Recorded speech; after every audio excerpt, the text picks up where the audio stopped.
Nurses and other health workers in England may be heading for a pay deal, but what about junior doctors? Their three-day strike this week meant many hospitals cancelled operations and appointments. Emergency care was also affected. Well, there's been an exchange of letters with the health secretary who's offering to start talks and the BMA suggesting that they could meet this afternoon. Other NHS staff have been offered a 5% pay rise from April with a one-off payment of at least £1,655 to top up the past year's pay award. Well, we can talk now to Dr. Vivek Trivedi, who's co-chair of the Junior Doctors Committee at the BMA. Good morning. Good morning.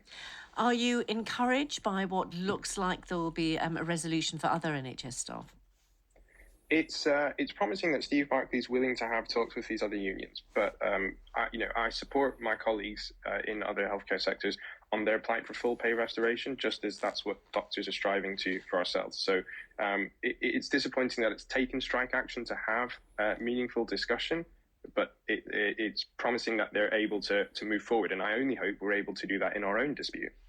And do you think you might be able to move forward if a similar kind of agreement was on offer? In other words, a non-consolidated payment plus a percentage rise? So our members have made it very clear that they want their pay restored because doctors have faced a more than 26% real terms pay cut over the last 15 years. And no doctor is working 26% less or their work 26% easier. And ultimately that translates to them feeling undervalued. And so we are working towards full pay restoration, and that's what our talks will be focused around when we get to the table with Steve Barclay. And do you think that could be today?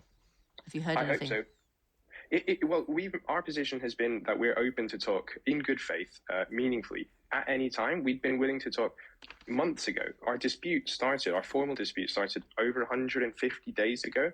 And again, that's just what I mean in that it's disappointing that it's taken Steve Barclay so long to try and get to the table. I only hope that he does come with good faith and a mandate to negotiate.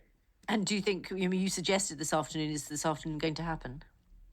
So far, we haven't arranged a time for this afternoon, but there has been some correspondence between our offices, so it does look like we'll be able to set something up in the near future. What about the prospect for further industrial action? Because you'll know the kind of impact that there has been on patients. We've heard about people having operations cancelled, vital appointments postponed. Of course. So our message to Steve Barclay has been the same throughout. We don't want to take industrial action. Doctors don't want to go on strike, but we need to have our voice heard. It's sad that he's presided over a period where the trajectory of patient care has just deteriorated to a point where we've got around 9,000 vacancies of doctors in hospital and 2,000 less GPs, full-time equivalent GPs in 2015. That's led to things like there being a waiting list of more than 7 million patients at the moment.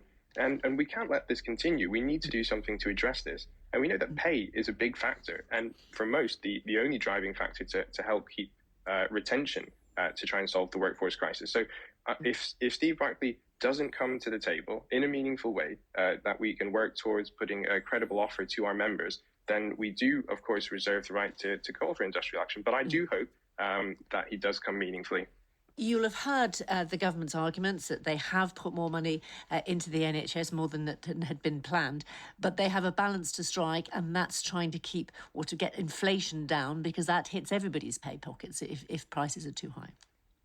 So I've heard this argument before, and frankly, I don't think it holds true, really, because inflation had been rising despite our real terms pay cuts. There's no evidence to suggest that restoring our pay would further lead to further inflation. So I don't buy it that giving doctors and other healthcare workers and anyone in the public sector a restoration of the real terms pay cuts that they've had would lead to inflation for the rest of the public. And finally, do you welcome the changes announced in pensions? Yes, I'm glad that there's been, again, meaningful discussion there, which will help work to retain our senior, most skilled and trained doctors and other healthcare workers to, again, try and prevent the worsening of the workforce crisis. Dr. Vivek Trivedi, thank you for talking to us.